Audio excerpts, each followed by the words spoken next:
So welcome everybody to a new episode of the Solar Journey. Today we have Christian Breyer as our guest. Welcome, Christian. It's a pleasure to discuss with you, Thorsten. So let me just briefly introduce Christian. So he's currently a professor of solar economy in Finland. He's with the LUT University of Technology, in short LUT. And he focuses on research and teaching solar economy, energy scenarios and their market mechanisms. And before that, he was a managing director and scientific director of the Rainer Lemoine Institute in Germany, in Berlin. And this institute does research on how mankind can get to 100% renewables, how we can manage the energy transition. He holds a PhD on economics of hybrid photovoltaic power plants. He also worked in the solar industry as in the R&D and market development department of Qcells, a former, still world market leader in solar cell manufacturing and solar plant engineering. And this is actually where we met, Christian. When was that? A few years ago, 2000? Roughly 10 years ago from now. 10 years ago, yeah.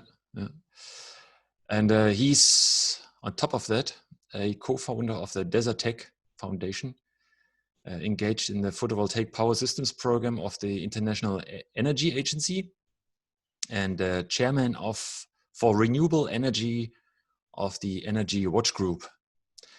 And he has published more than 250 scientific papers and about 20 books or book chapters, major reports as author, co-editor, and contributor. So again, warm welcome, Christian. I personally, I would call you the oracle for the future of renewables in Europe. I don't know about the world, but possibly also that. I don't know anyone who's got that focus on that subject, solar economy.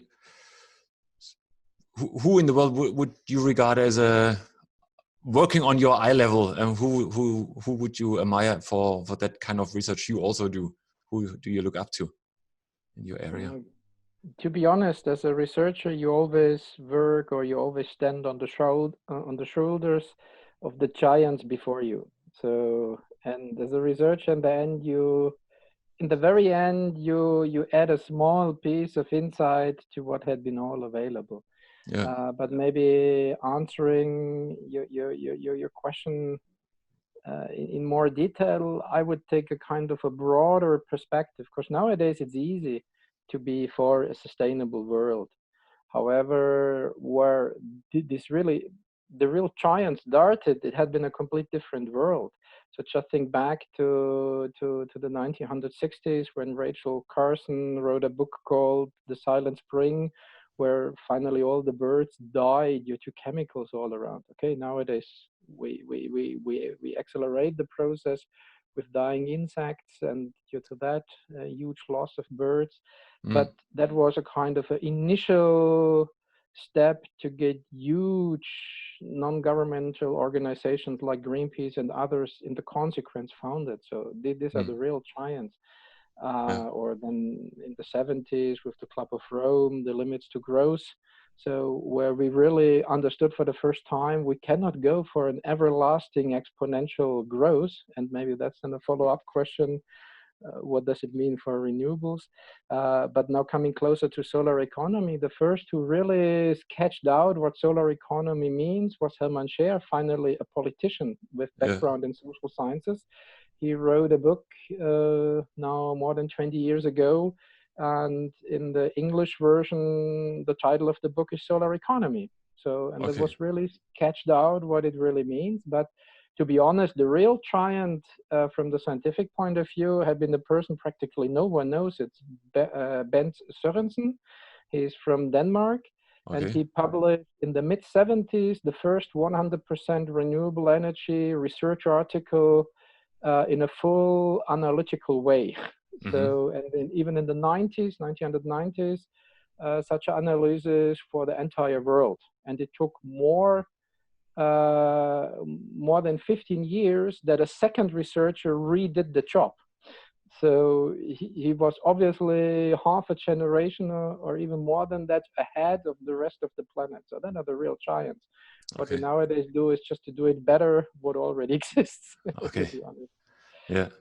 Interesting. So solar economy, Hermann Scher, you think chiseled that name.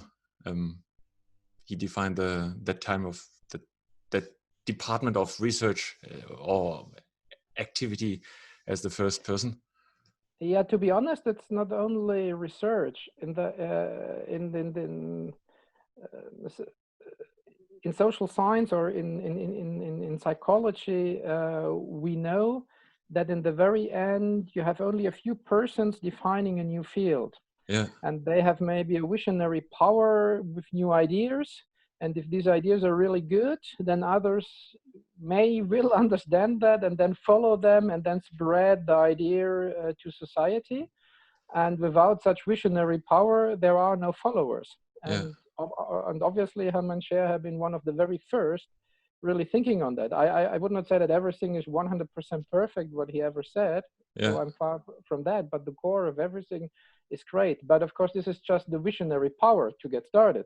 In the end, of course, it has to be elaborated. It has to be discussed in the societal discourse that really a broad society with various stakeholders can check it from their individual perspective, so that finally it's a kind of a societal common sense to get it executed, a kind of a transition in society. And of course, we should not forget to mention such giants like Hans-Josef Fell, who finally, together with Hermann Scher in Germany 20 years ago, by the way, roughly 20 years ago now, introduced the feed-in tariff law in Germany, which was a copy-paste law for more than 100 countries and spreading renewables around the planet on a very clever, innovative idea.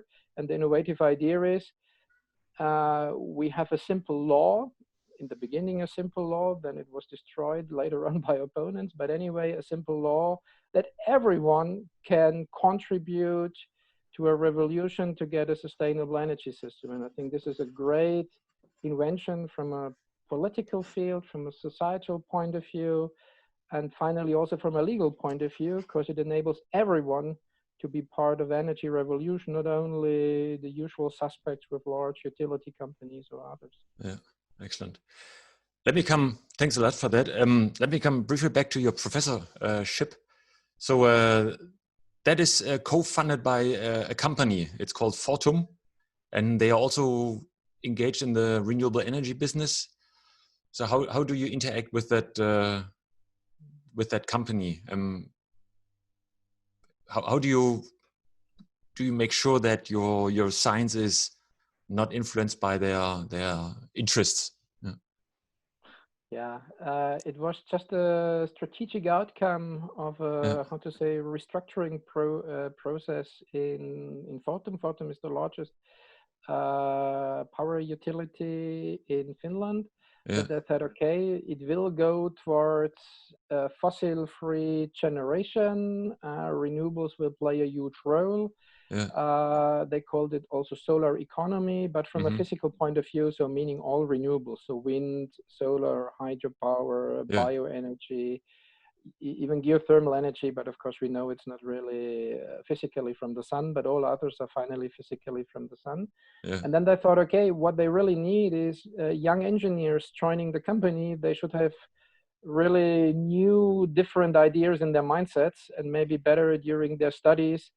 They have someone planting them really, how to say, thinking out of the box ideas, or confronting them early in their studies, so that they have more, how to say, revolutionary people within their organization. So growing also, how to say, with the newly hired people. So that was one of their key ideas. It was just a kind of a starting point. So I started here 6 years ago. This was a contribution for the first 4 years. So this is already part of the past. But of course, we have a good collaboration, and maybe the best what can be named for that is it's ETIP PV. This is the European Technology and Innovation Platform for PV, where key European technology, economics, and legal stakeholders for photovoltaics, from industry, from research, build kind of a network for dissemination and key topics, also for advising European Commission. And one of my closest co-workers there is from Fortum. He's there, the responsible solar manager. So also on that basis, we have a really good, productive collaboration.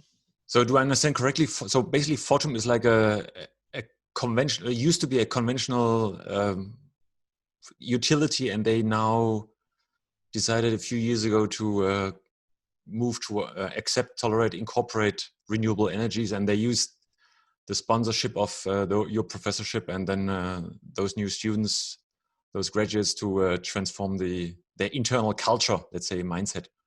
Is that correct? Yes, maybe let's make it a bit broader for generally larger European utilities. These are typically companies founded many decades ago in the past, or founded due to mergers, depending on what countries we're looking for. But all of them are large institutions, large companies, several thousands, 10,000s of employees. And if a kind of a corporate DNA of such large companies has to be changed, it's a process of rather 20 than only 10 years. But we have now more and more of the large utilities in Europe. They really realized coal phases out, even gas will phase out, nuclear phases out.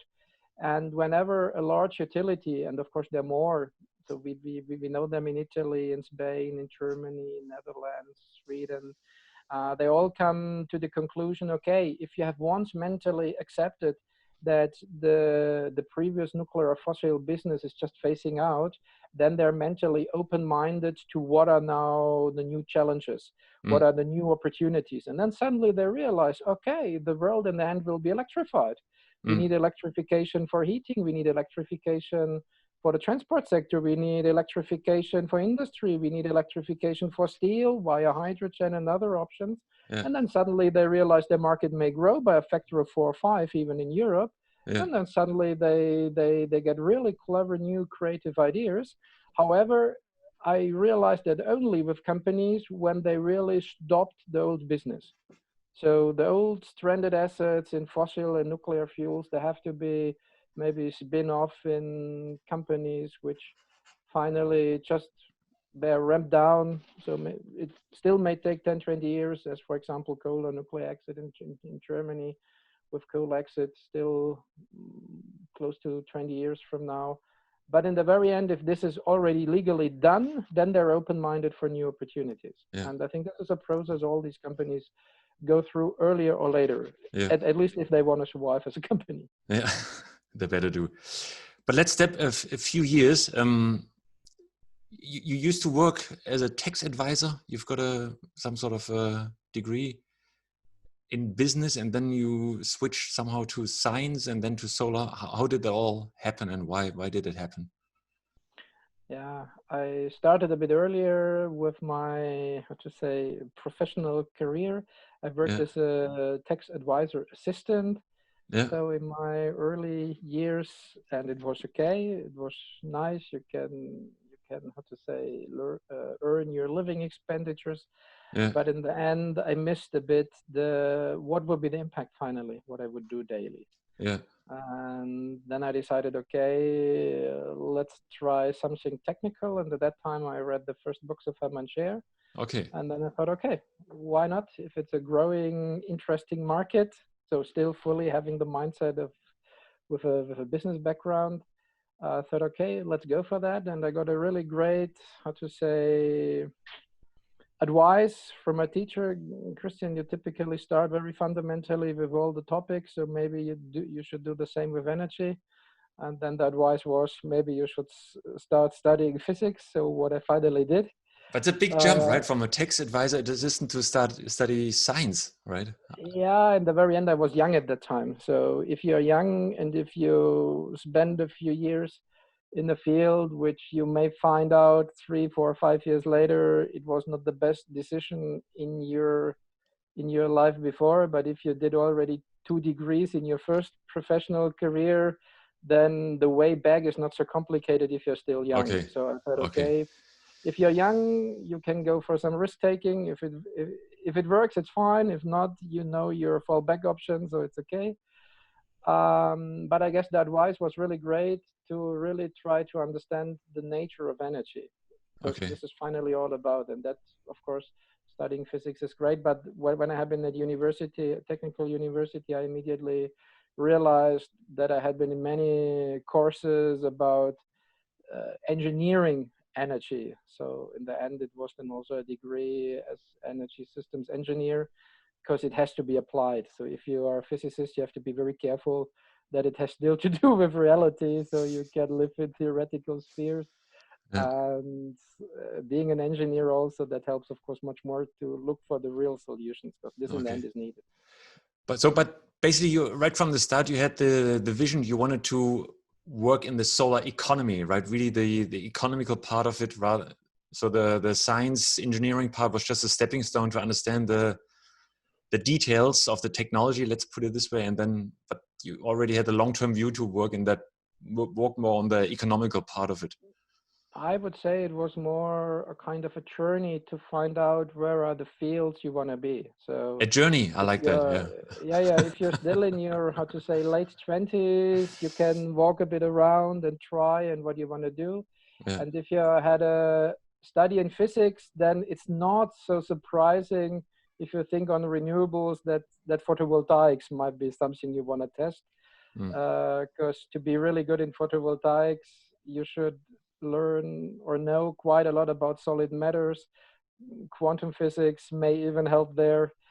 A lot of electrical engineering helps for PV. So I would say it's a kind of a natural step. But when I did this, I still, with business in background, I thought organic photovoltaics, that's the field I want to go for. Mm. Starting with an emerging idea, maybe then via startups to commercialization. But then I noticed rather fast, this is a long way for this technology, and maybe a more larger established field may bring me further. So then I spent a year with concentrating solar thermal power plants, which learned me then the power of crystalline photovoltaics, which was quite interesting. This was not intended, not expected by myself. But I came across the growth rates and learning rates of finally crystalline photovoltaics. And this brings down already 10, 15 years ago, but still today, brings down the cost extremely fast. And then again, a bit by accident, I moved again from concentrating solar thermal power to finally crystalline photovoltaics in joining Q cells.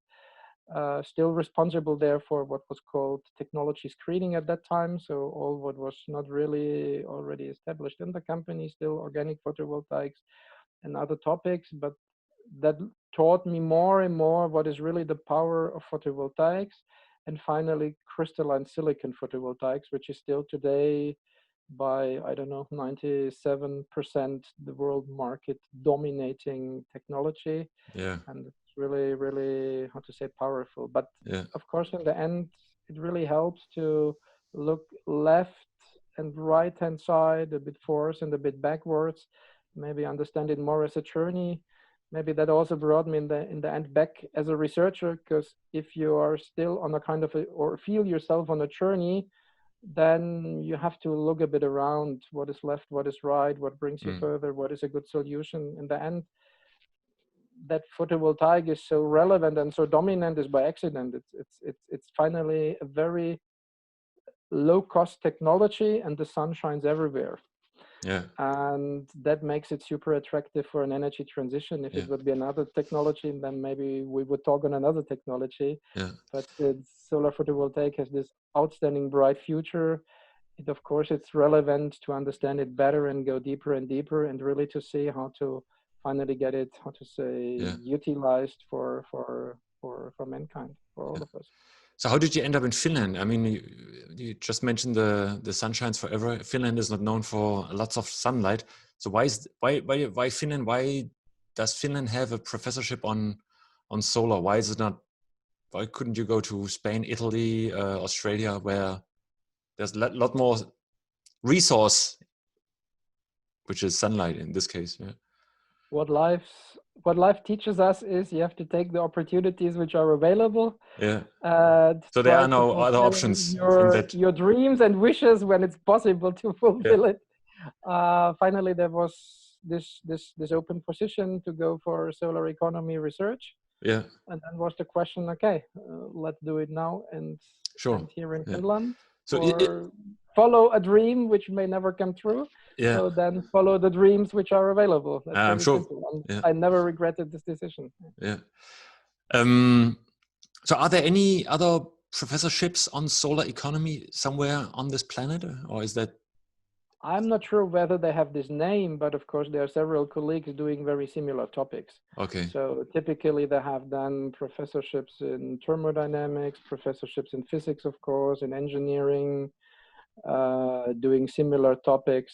But in the end, how to say, with my peers, I would say what we have in common is try to find pathways from a holistic approach for an entire energy system, how to get from the today's, let's really call it direct energy system, to a fully sustainable energy system. So first of all, how it looks like, how to get there, and what are the differences for different constraints, boundary conditions, saying as a natural scientist. So finally, in all different parts in the world, there are different resources, more wind, more solar, more hydropower, more stable climate, really harsh climates. What are finally the solutions? But in the end, it's always built up from the same components. So if you have several dozens of components, you can always build up a sustainable energy system that's not so complicated in the end. So the key motivation for solar economy, to establish a solar economy, is the protecting the environment, or protecting the resources that mankind and many living creatures, including plants, need to keep growing, to keep living on this planet as they do today.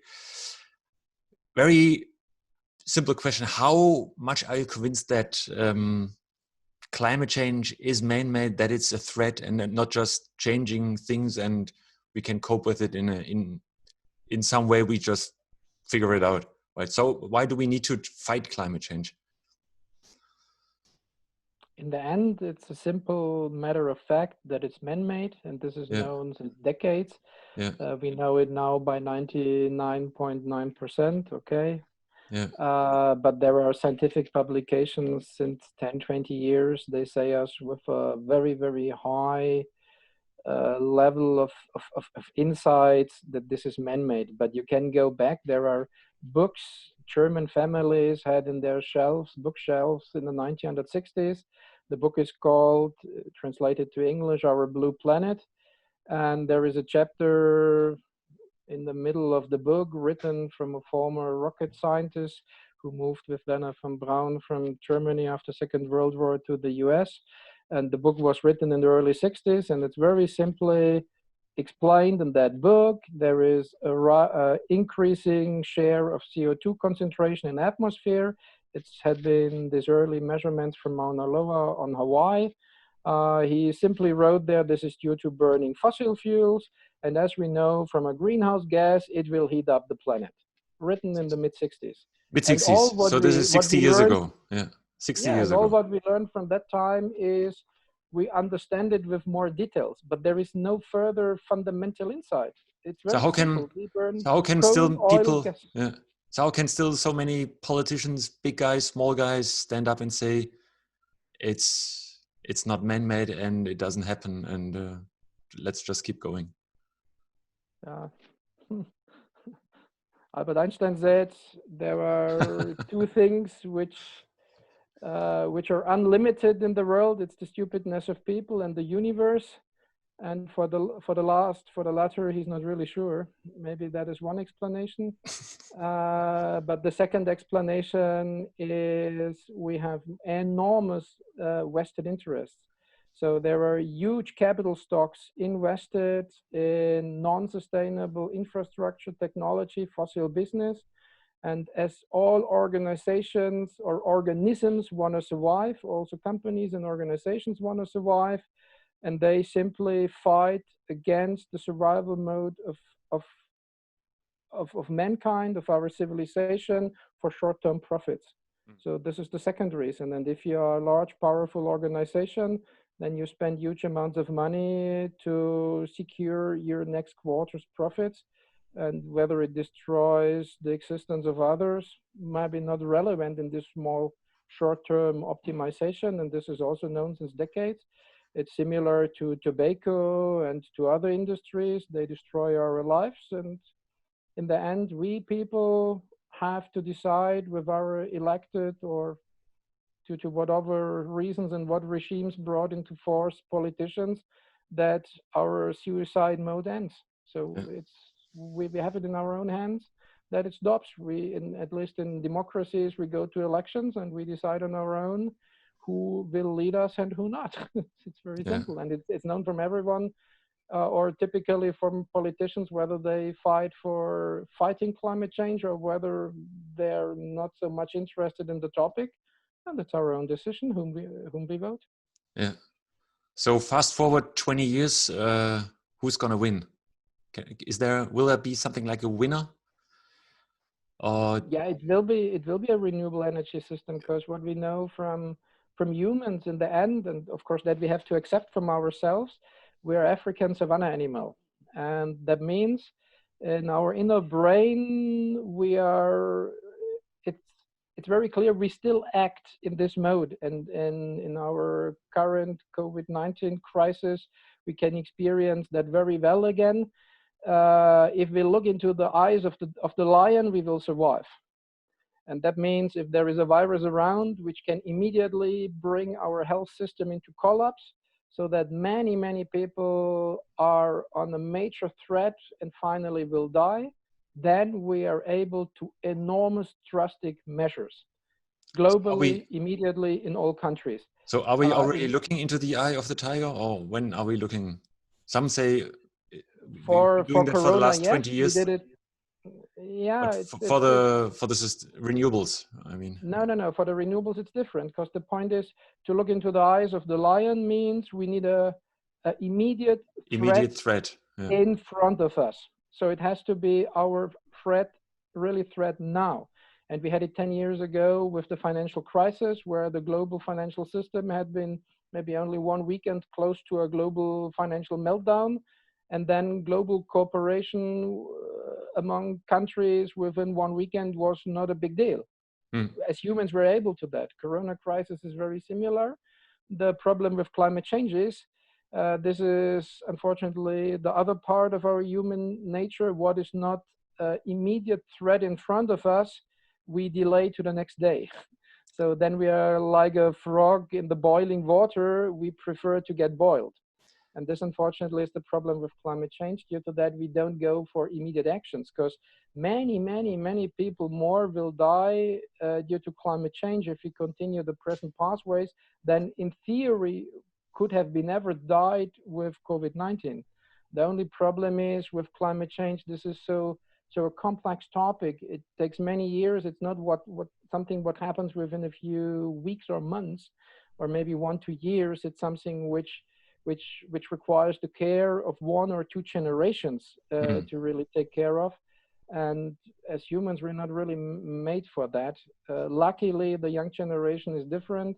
So with Fridays for Future, the kids finally, juveniles, the very young adults, went on the streets demonstrating that they don't want to lose their future. And luckily for this generation, it's the threat immediate in front of them, because they lose their future right now. So they fight for the change, and I'm very sure as soon as it's allowed again to be in larger crowds on the streets, Fridays for Future will be back, because currently the existence is burned, and this is the best, pain in the ass of the decision makers to get the system changed. Because what we already know from research, a fully sustainable energy system is simply the least cost option. So to continue our currently wrecked system based on nuclear and fossils simply cost us much more. So that is a very inconvenient truth for the current decision makers, because the system has to be switched, and it will cost less as a consequence. Yeah, plenty of stuff there. we'll come back to that later, I think. So you do research. So you look at the solar economy, you model the new energy environment, you model the energy transition. How do you do that? There are two ways of answering. So the first way of answering is, of course, we look for a sustainable energy transition. So this is what we do and how to get there. The first part of the answer would be tears, pain, and sweat. So this is really very hard work. But to be more positive in the end, I would say it's passion. Let's call it love, and let's call it endurance. Because what with my team members, what we do, so it's a team of 15 to 20 really highly committed and passionate researchers in my team, but also with peers and other research teams around the world. What we all have in common to really find low-cost pathways to fully sustainable energy systems. And in the end, how it's technically done is you have to understand technologies. You have to know their technical limitations, their resource limitations. You have to know the cost and all how these parameters can develop over time. Put everything together in what we call a model, so a computer model. Then you need acceptable computational power. And then what I meant with tears, pain, sweat, and passion to get a good outcome of all these parameters in good models with acceptable computational limitations, but also power. And in the end, what it delivers, so this is the technical part, but in the end, it delivers a simple storyline. The storyline is where we start today, where we have to go to, and what are the measures from a technical economic point of view to be there. But of course, it requires enormous societal conviction and common sense to go for the decision making, to go for the execution, because in the end, the today's system has to be what we call renewed. So in industry, it's called restructuring. So maybe that's the more realistic word. It has it has to be restructured what we have and go for the new decisions. And it's not always that easy. So it takes, in best cases, let's say 20 years roundabout. If you really take it serious to have a fully sustainable energy system. So your input is a lot of research. You study the technologies. You have around 15 people, and you have a computer. Do you need some super special computer? How complex is the model, or is it like you can run it on your laptop, or what sort of? How complex is such kind of model? Is it just give it? Laptop is not any more convenient. So laptop is nice for writing papers, for structuring data, and for sending out emails. No, finally it's calculated, but still on simple computer servers, I would say. So we have 6 servers. The standard server has 50 CPUs and a few hundred gigabytes of memory. So it's of course more than a standard laptop computer, but in the end we have 500, maybe 500, 600 CPUs altogether, 2 terabytes of memory. Of course it's large, but on these kind of systems we run 20, 15 jobs always in parallel. So it's still modular, I would say. With a supercomputer, we could do more. So of course we have limitations. We have very complex systems. So a standard system, it's what typically students learn in grade 9, 10. You have a linear equation system. So there you learn it with 3, 4 equations. You have 3, 4 variables, and then you get solutions for these 3, 4 variables. That in principle we do, linear optimization. The only difference is we have 50 million variables and 50 million constraints and dozens of millions of equations. But in the end, it's a linear equation system, what we try to solve, and of course in a stable way. And then how long would those 50 times X CPUs run to get you a new model? Is it like you have to wait a month, or how fast do they churn out a new model? It depends. So finally, we try to decouple the complexity. So it's always the question, what needs to be fully coupled in one single simulation run? What can be decoupled without losing relevant information? So this is maybe then more the the special techniques you learn on the way to be fast, because you have always the limitation of what is your maximum computational limits and what is the available time you have to go for simulation runs. Yeah. But for very complex simulation studies, it can take 2 months to get step by step All right. through. Yeah. And then, of course, you should have not done a major error, because if you have 100 technologies, we have 100, 120 technologies in our model. Yeah. If only one technology has one major parameter wrong, your entire results can be wrong. So just take solar photovoltaics. We spend a huge effort that we have the right numbers for photovoltaic, for solar energy. What are really the cost? Now take the models what are used for the IPCC reports. They're used for so-called integrated assessment models. And when you compare the costs, what is projection on the reality from today's understanding to what they use in these integrated assessment models, what are finally used for the IPCC, then by 2050, there is a difference of a factor 4 to 5. So that means one single technology, they have by a factor 4 or 5 wrong, but the consequences, what are the energy system analysis results of these integrated assessment models, finally all their major conclusions are massively distorted, to be polite.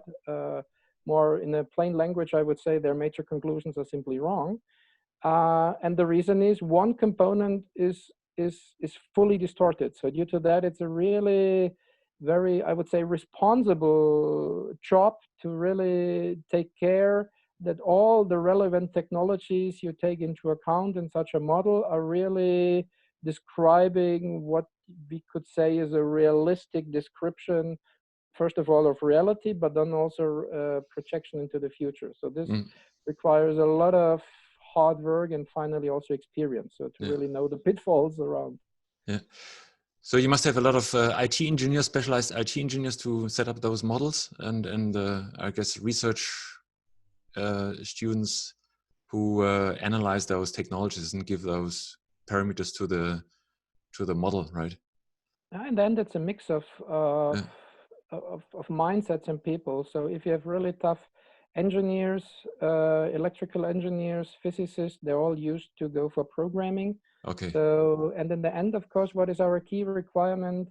That people have a technical background to really understand technologies. Yeah. So engineers, electrical engineers, mechanical engineers, process engineers. So these are the most backgrounds I have in my team, but there are also people with background in geology and in mining. And then they specialize on geothermal energy, for example, or on underground energy storage. So this is then a question of specialization. Of course, there are chemists or physicists. So if you have such people in the team, it's great. However, it will be also quite interesting to have more people with industrial engineering, because then they have more the economics on the forefront. It really depends. In the end, diversity is relevant. So to have people from different countries with different backgrounds, different cultures, different studies, to get really different ideas integrated. Because if you have to cover so many technologies, and we do global local studies, so country studies, we just recently published it for Bangladesh, for Western Africa, then it's better to have a team member who is really from that region. And if you talk on geothermal energy, it's better to have a geologist in your team. And that, of course, helps to get things a bit better done. Yeah. So what do you, so you've got this model and you set up these models for single countries or continents or the whole world. So what's the regional scope of your models?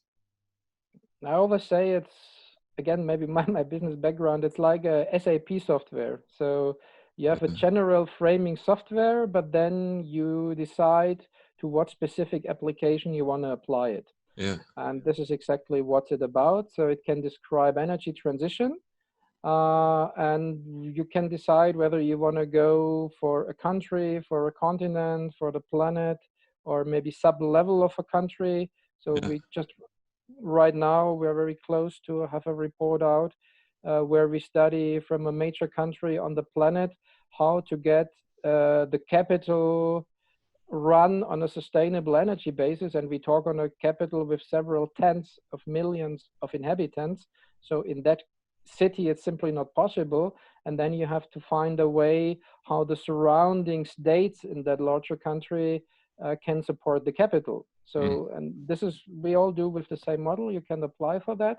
And then finally, it's what is the data? What are the assumptions? You need weather data. You have demand data. So how energy demand is there.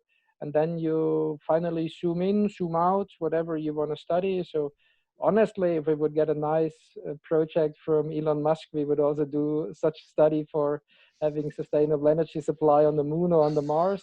For our model, it would be possible. That would be not the problem. Yeah. But currently, we limit it to our planet and really zoom down on a subnational level. So when we do a country study, we have countries typically in 5, 7, 9 regions. So we model Finland in 7 regions, Iran in 9 regions. Currently, we model Indonesia in 8 regions. And then we are, let's say, on a state level, on a subnational level, but we also have papers on a global level. So, but it's always done with the same model. And finally, what data is applied. Yeah. So I'm going to call Elon Musk just after this chat. That would be great. So you just published a new report together with Solar Power Europe. So where you looked at Europe, the energy transition in Europe.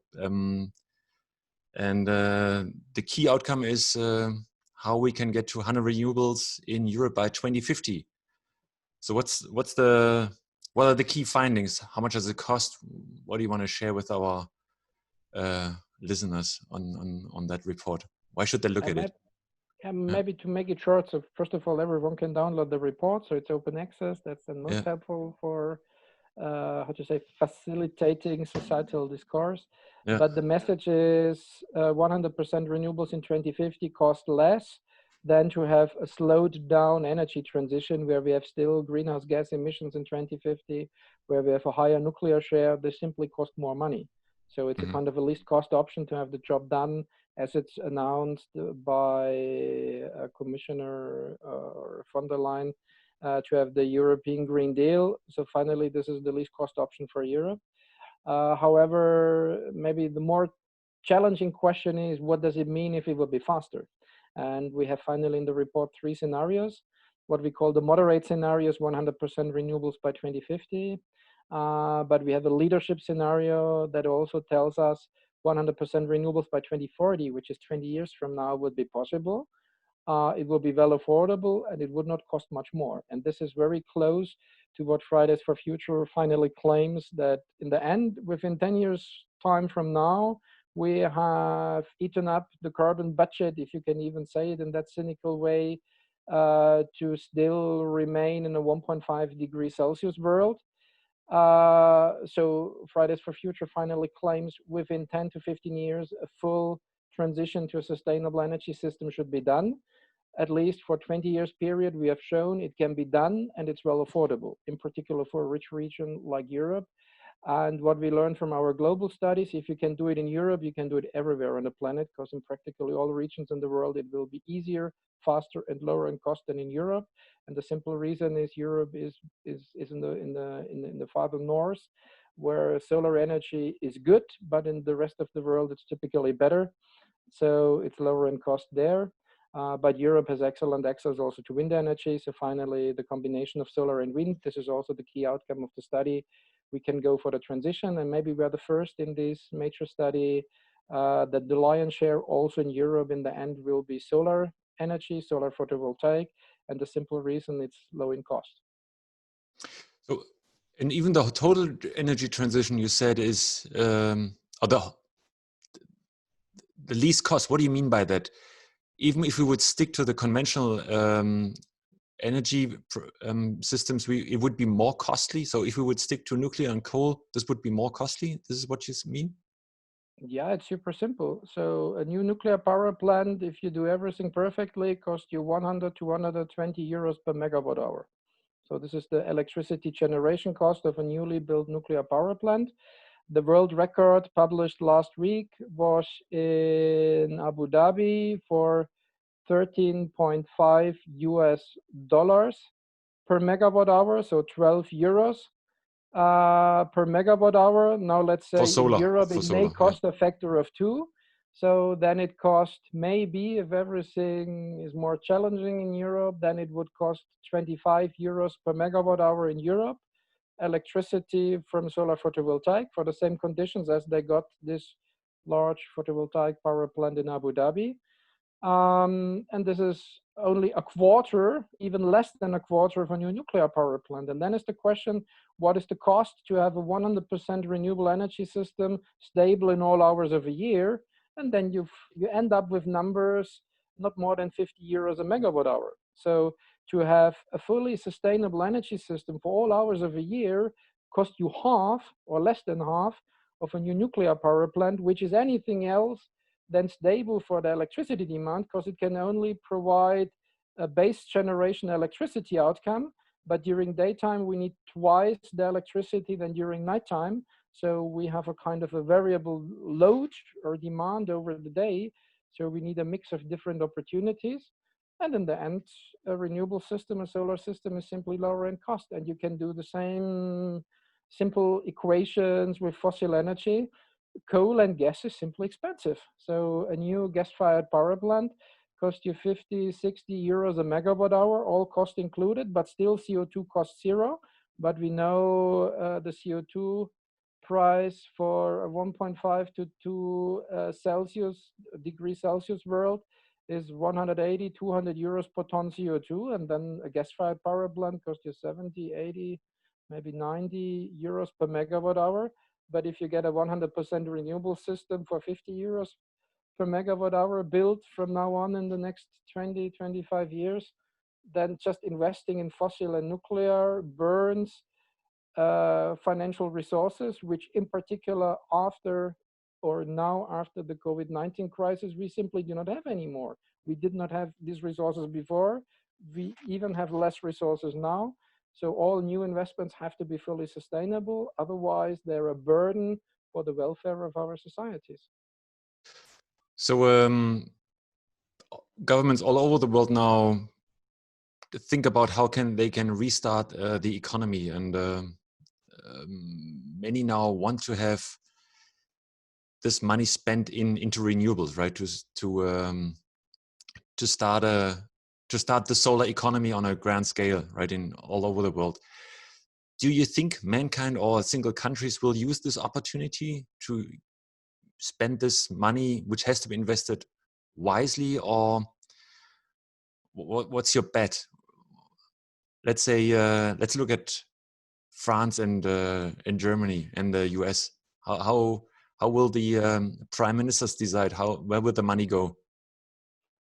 Support restart the old, let's say, old economy, or put the money into solar? No, it's not that easy. At least what we can see in COVID-19 crisis right now is that right-wing populistic countries show a very poor performance. There most people die. Countries which lay more effort and common sense and discussing what we call open society, they do the much better decisions. And I guess it will be the same in the energy system. So some countries will go for more clever solutions. So they will reinvest in what we call a Green Deal, whether it's in the US or in Europe. But not all countries will go for such bright ideas. And when I should bet on single countries, let's see.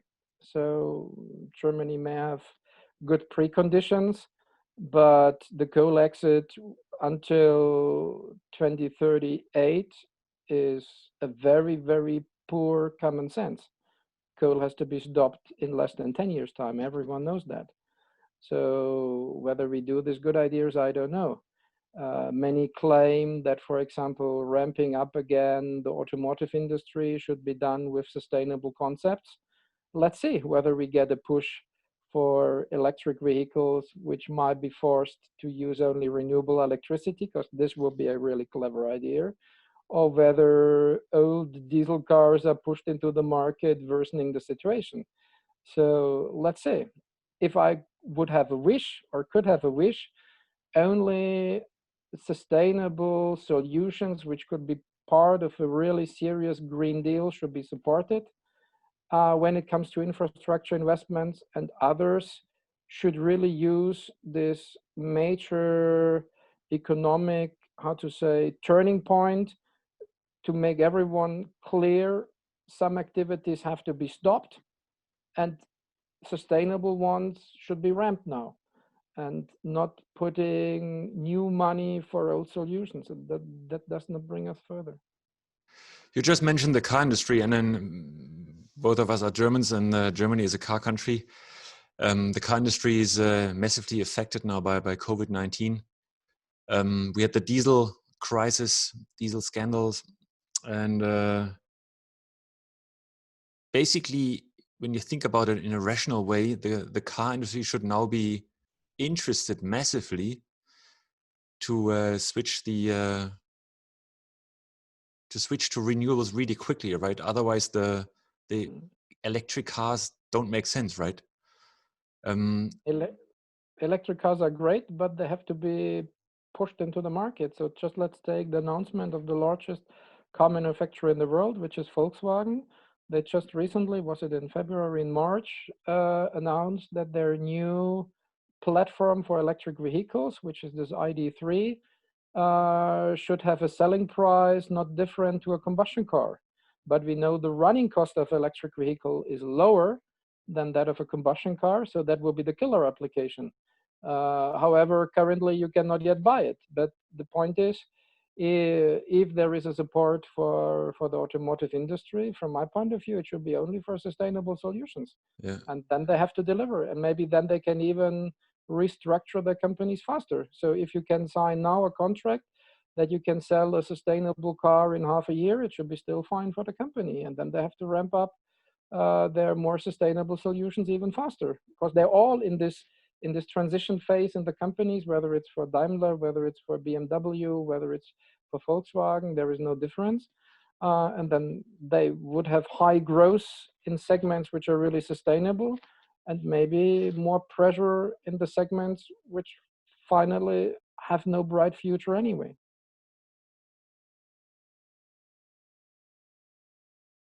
Thanks a lot. Thanks a lot.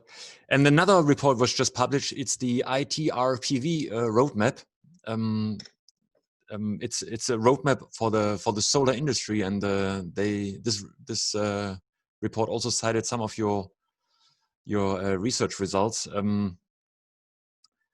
How much PV production is we run right now? We have a PV production capacity of around 100 gigawatts a year. So what's the forecast gonna look like for in 2030, 2050? Yeah, there is a huge range of numbers. It's the question whom you ask. So maybe first of all, this ITRPV is really, really a great source of information for PV. So quite many information slides, diagrams provided there have a more technical scope. So how specific technologies and then shares of technologies develop. I think that's great reference for everyone who's interested, more detailed in the industry. When it comes to the market outlook, so currently, end of last year, we had 615 gigawatts installed capacity in the world. Right now, 100 to 120 gigawatts is installed, at least, how to say, pre-COVID-19 crisis. Of course, this number will accelerate. If you ask really progressive people in the industry, then the question is how long it will take that we have 1,000 gigawatts of annual installation, so 1 terawatt. So you have now more and more discussion and papers, and they're about the so-called terawatt challenge. So if you take the numbers we find in our reports on a global scale, then we find numbers up to 20 terawatts in 2050, so 70,000 gigawatts of installed PV capacity by 2050 would be roughly needed to have a fully sustainable energy system. But this would include all the energy needed for what we call today the power sector, the heat sector, the transport sector. Transport includes vehicles on the road, of course also trains. Much of the railways are already electrified in the world, but more can be done. But then in particular marine and aviation applications, so really how to get at least sustainable fuels for aviation industry. But then, of course, we still have to talk on industry. So how to get a kind of a clean steel, how to get a clean chemical industry, if it can be clean ever, but at least on the feedstock. And if you sum it all up and do a kind of a cost analysis, what will be least cost options, so that this entire system can be run on a minimum cost basis, then we would talk on up to 70,000 gigawatts of PV around 2050. But this will be not the end of the road, because in 2050 around, we might be in the historic development of civilization where we have the highest annual change in additional energy demand. And the reason is, if we do a good job, we stabilize around 10, 11 billion people on the planet. Right now, we're around 8 billion people. So 2, 3 billion people more will come due to the fact we all get older. This is the one reason. And the other reason is we have still, of course, fast growing societies in developing and emerging countries. And there will be huge countries in the Sun Belt with enormous additional growth, also for energy around 2050, which I think on India. India will have around 1.7 billion people in 2050, being the largest country now in 2-3 years from now on. Talk on Indonesia, 300 to 400 million people, Pakistan, Bangladesh, Nigeria, Ethiopia. So these are all countries with 200, 300 million inhabitants in 2050, and they're still, how to say, hungry for growth. And so due to that, 2050 is just a kind of a milestone to get a sustainable energy system for all in the world. And of course, and this is important for our research, by the way, we only do not respect the Paris Agreement, the ambitious target of the Paris Agreement with 1.5 degree, but also the Sustainable Development Goals of United Nations. And that finally means all people on the planet should have the same rights. And that means all should have the opportunity to get on that development level, what we enjoy in OECD countries. Yeah, you talk about gigantic numbers for solar PV, for solar photovoltaics, right? And that takes a lot of area. Is there even enough area in Germany, Europe, the world to realize your scenario? What does it mean? Will there be solar on every roof and all streets covered with solar, or how does that look like, your 100% renewable scenario? Yeah, now let's talk on the limits to growth. So luckily, from a global perspective, there is enough area, but there will be enormous push for high efficiency solar. So I think this is now at least the third wave for going higher efficiency in photovoltaics. So the first wave was to get down the cost for solar cells for photovoltaic modules with higher efficiency, because practically all of the costs scale with efficiency. The second wave was to get the so-called balance of system costs down. So what is the mounting structure? What is the cabling? And of course, some area needed and others. And the third wave will be exactly the area. So we are increasingly in regions where it makes really a difference whether society has to decide to spend 1% of the total area of the country or 2% of the total area of the country to get a sustainable domestic energy supply. Luckily, from a global perspective, I think it's unrealistic that we need more than 1% of the global land area. However, there have been a great paper published last year in PNAS, which is one of the leading scientific journals in the world, where they talk on offshore photovoltaic applications. So we can have floating offshore photovoltaic systems running autonomously. This is all imaginable with today's technologies or technologies developed right now. The only what you need is excellent sunshine, practically no hurricanes, little waves, and then you can have autonomously floating PV systems, and then converting electricity with water and air into fuels, into jet fuels, into chemicals. Could be converted to ammonia, to methanol, which is then in particular methanol, the new feedstock for chemical industry. And then it could be shipped, exported globally. And this is just a kind of a backstop if we don't want to go to have larger electricity harvesting, for example, in desert regions or in barren land. But to be honest, practically all mid-sized countries in the world could go for a sustainable 100% renewable energy supply on their own territory. And we do not talk on more than 1 or 2% of the land area, which should be manageable if we consider for what we use today all our land. I think that should be doable. And of course, we have solutions with like floating PV, so we can have it on water, of course, also on water surfaces on land. We can have so-called agro PV, so integrate agricultural production and PV. That's possible. There we see more progress right now. And of course, the rooftop should be filled. And I'm how to say, very convinced that what we see now with new legislation in California, now the same legislation or very similar legislation is implemented in Hamburg, in Germany. That means new buildings from now onwards, or at least in 2-3 years from now onwards, they have to cover their roofs with PV. There has to be sustainable energy supply in the skin of the building. It has not to be always on the roof. It can be also facades. We have new developments of integrated thin films in windows, so you can even dim your window in summertime to get less solar light into the building, but you can even convert parts of that to electricity. So these are all innovations which will bring us further. Yeah, I think we'll need to invite you a few more times to cover all those areas in detail. So we just addressed 2 reports.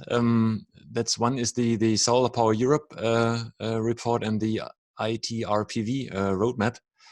And there's another forecast that is usually catches the attention of many in the industry each year. That's the IEA energy scenario, right?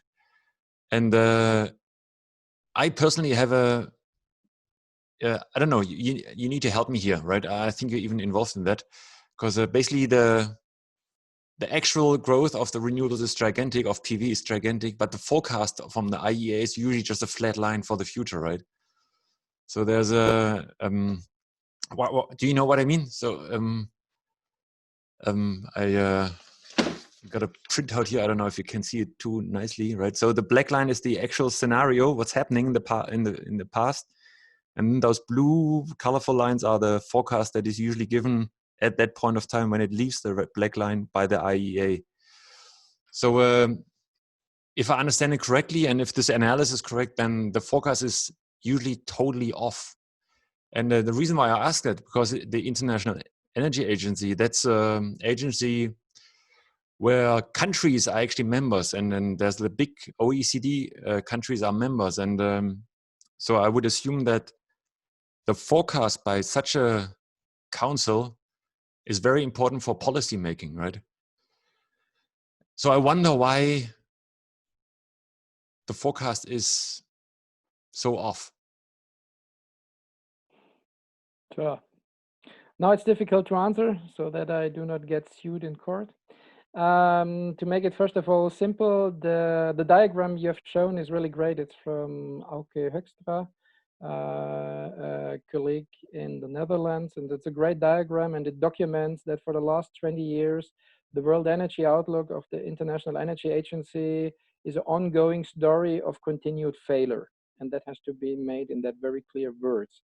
So not a single year was right, and it's wrong for 20 years. Now is the question why they are that wrong. I can only speculate. No one knows it exactly. I guess in the end, it's the fault of large countries and governments because it's an international governmental organization. And obviously, powerful countries do not use their power to stop these ongoing failures. Because if you do as an international governmental organization continued errors since 20 years, then the analytic capabilities can be not that good.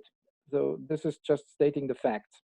And then I would say if larger countries, governments would really force this international organization to really show performance, then we would get better reports.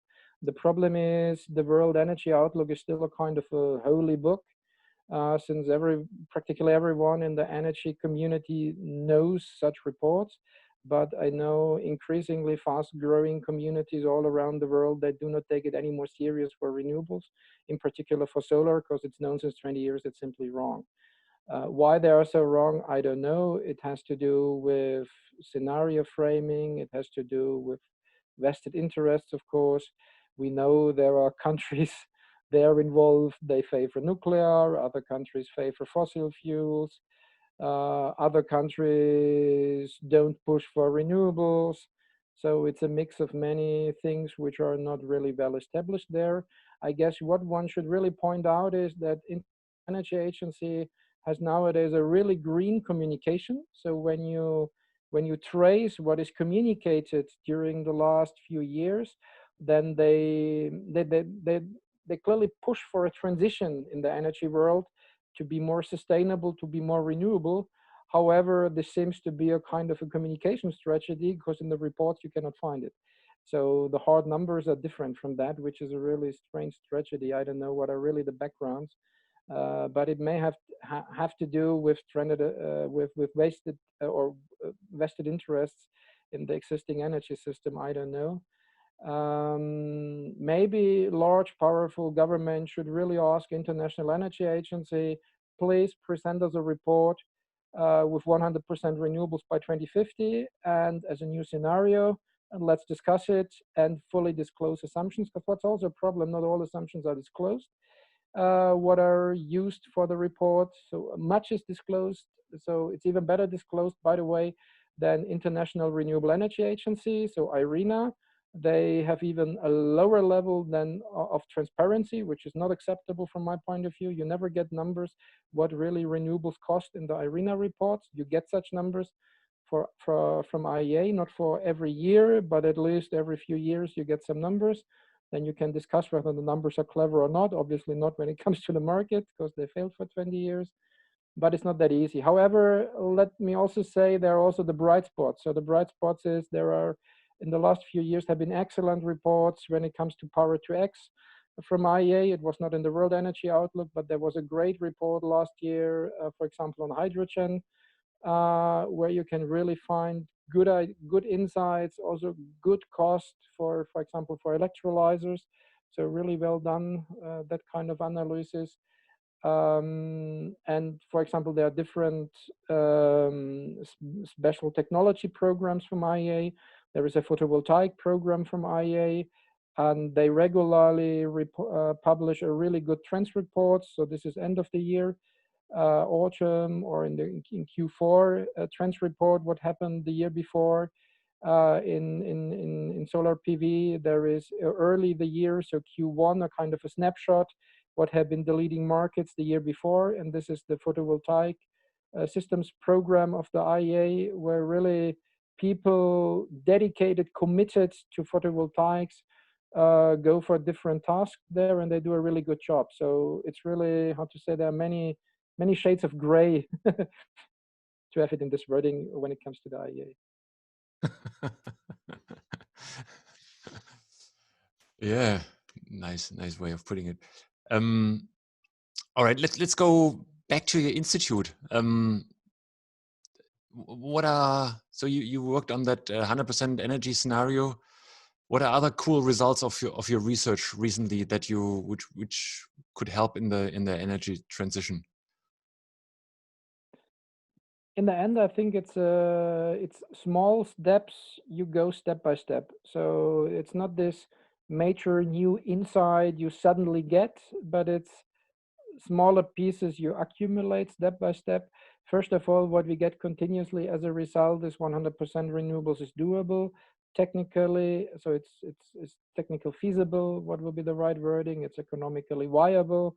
We have dozens of papers on that. So that is what you find all the time. What maybe have been the most relevant insights for the last, let's say, 1-2 years is that there are two strongly pushing, supporting technologies for PV. The one nowadays everyone knows, these are low-cost batteries, of course, because then we can overcome the day-night cycle.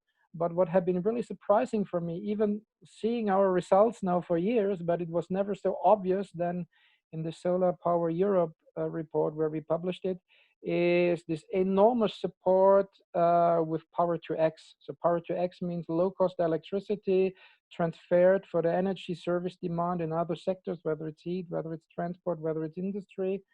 And this is mainly pushed by electrolyzers. So we really have to talk on hydrogen. And maybe I'm one of the most authentic supporters for hydrogen. And the reason is I wrote many papers for many years avoiding hydrogen at all. And the reason is the least cost option is always a direct electrification when you can go for direct electrification. So electric vehicles, direct heat with heat pumps, for example, or direct electricity in industry. If you can do that, this is always the best option, the least cost option. However, if that's due to technical limitations not possible anymore, then the standard route goes via hydrogen. And that you find for the chemical industry. So the feedstock in chemical industry in future is ammonia and methanol, and it always starts with hydrogen. If we have sustainable steel, it's a hydrogen reduction route. If we need long-term shipping and aviation for the marine and aviation sector, then in the end we have still hydrocarbon fuels, maybe ammonia, but still it's based on hydrogen. And we need this very dense energy carriers to have the solutions there of a very high temperature processes. Not everything can be done with direct electricity. And then we need this hydrogen route. Hydrogen route nowadays, we get access to low-cost electrolyzers. Low-cost electrolyzers have then the beauty, they lead to a low-cost solution, even if they're used, let's say, 3,000 hours a year. And then the lion's share can come from solar photovoltaics, where you have maybe with bifacial PV, single axis tracking in sunny regions, you can have 2,000, 2,500, even up to 3,000 kilowatt hours. So I heard about a one-axis tracking PV plant in Atacama Desert in Chile, which is the best solar site on the planet, and they have 3,000 kilowatt hours. So this is the perfect match you can have then with low-cost electrolyzers. But then you don't need further storage technologies, batteries, to link photovoltaic and electrolyzers, because storing then hydrogen, maybe in underground caverns or other solutions, is then a rather lower cost storage option. And then the further conversion step, let's say with Fischer-Tropsch to synthetic fuels or to methanol to ammonia, such plants could be run close to baseload. That's possible if there is a hydrogen buffer in between, which is very often low cost. And we can use decades-old technology. For example, in Europe, salt caverns are a great opportunity. And this is then a strong push for PV. So we talked about the Lufthansa Air France hit by COVID-19 earlier, and if they how we can turn them green, or if the money to be spent either way after or during the crisis now on those on these industries, can it be spent wisely? And do you think there will be a future where there will be green air travel possible, and how soon can that be? Yeah, that's really complicated. So is it the same engines, just with a green fuel, or how does green air travel look like? Yes and no. What do you think? So at least we know from Norway, they have a kind of a country target, that by 2040, so which is 20 years from now, they have all electric flights for within 500 kilometers range around Oslo, for example. So this is then a kind of a way we could go for with all electric flights. Like that's batteries and electric engines. Yes. Okay. But of course, we need better batteries where we have a higher energy density and so on. Yeah.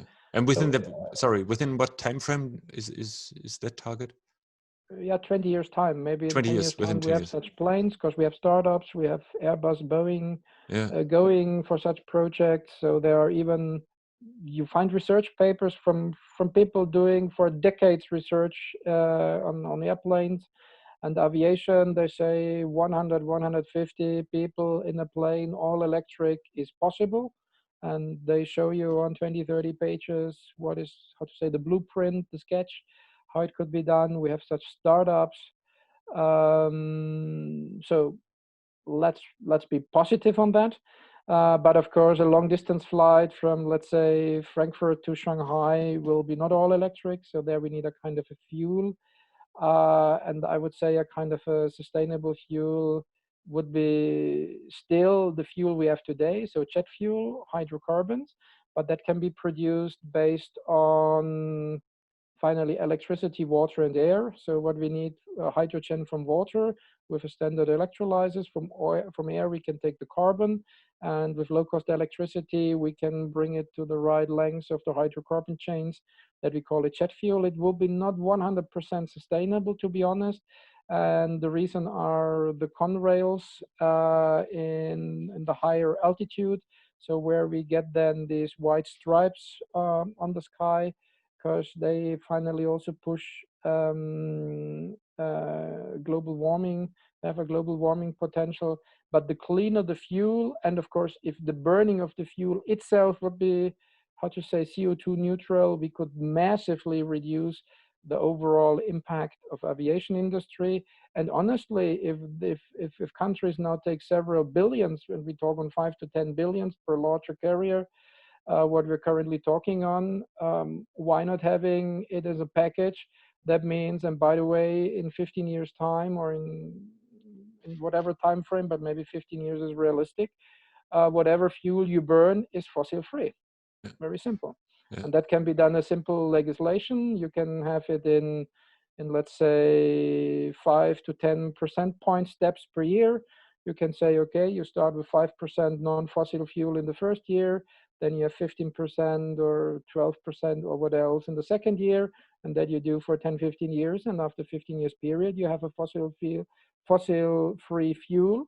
And if you do such a legislation in entire Europe, then all flights from Europe or planes which are refilled in Europe have to take this fuel by simple regulation. In the end, and this is, I think, also a COVID-19 learning, neoliberalism does not work. In the end, the last man standing are the governments, are the countries, are we people all together.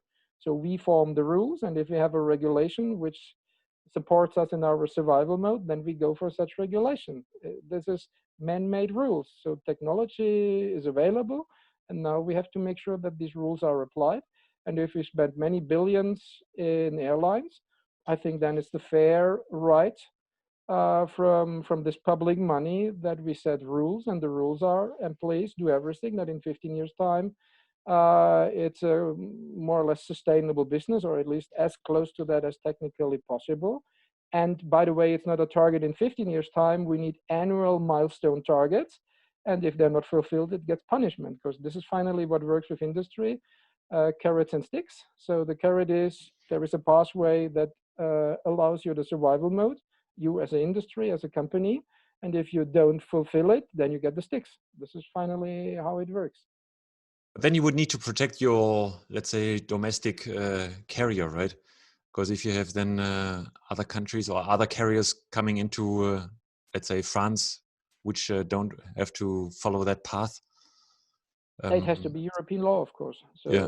For single countries, it's nearly impossible. Yeah. But if you take the European Green Deal from von der Leyen for serious, then this is exactly now the perfect time to get it implemented. Sure. Yeah. Another forecast from you, the Green Deal is a big thing, right? So Europe is apparently ready to spend a lot of money, and it can have a big impact on the whole world if Europe shows that it's possible that somebody actually does it. Is it going to happen, or is it going to be eaten up by plays in some corridors, some vested interest, as you mentioned earlier when we talked about the IEA, for example? It's in our hands, I would say. So we, the people, give the power to our decision makers. So we do it in elections. The young generation luckily goes for the more tougher solution, so they cry out loudly, and that we have to redo as soon as possible. And those who are finally politicians, other decision makers in societies, who are roadblocks, to be honest, it's good if they go into their retirement. So we need decision makers, and not only in policy, in all societal communities, in business and industry, investors, in religious groups, they all have to go for responsible decision making, and those who are not able or not willing to, please give free way for those who want to fix the survival strategy. I think this is what we can do, and we as the people can make sure for that. We can talk to others. We can encourage our kids to really give more pressure. And finally, we all go for elections, and that there we should take our responsibility for it. Mm. Wonderful closing. I've got a hell lot of more questions to ask, but we are well above 1 hour. So if you don't mind, I'd like to finish here. It's been a pleasure talking to you, Christian. It's great to see that you haven't lost any of your energy back then when we met the first time, and it's been fascinating to listen to your research, to your results, and the positive outlook that you gave. So all the best, and stay in touch, and hope to see you here soon again. Many thanks. It had been a pleasure to talk to you, and maybe in a later point in time, we have again the chance to talk on other aspects. We had not the time today, so it would be a pleasure and great. And for those who have further questions, so I'm well accessible in a web research. So just send me an email, and then I try to give answers. Yeah, wonderful. And many thanks for the interview. Yeah, thanks a lot. Bye bye.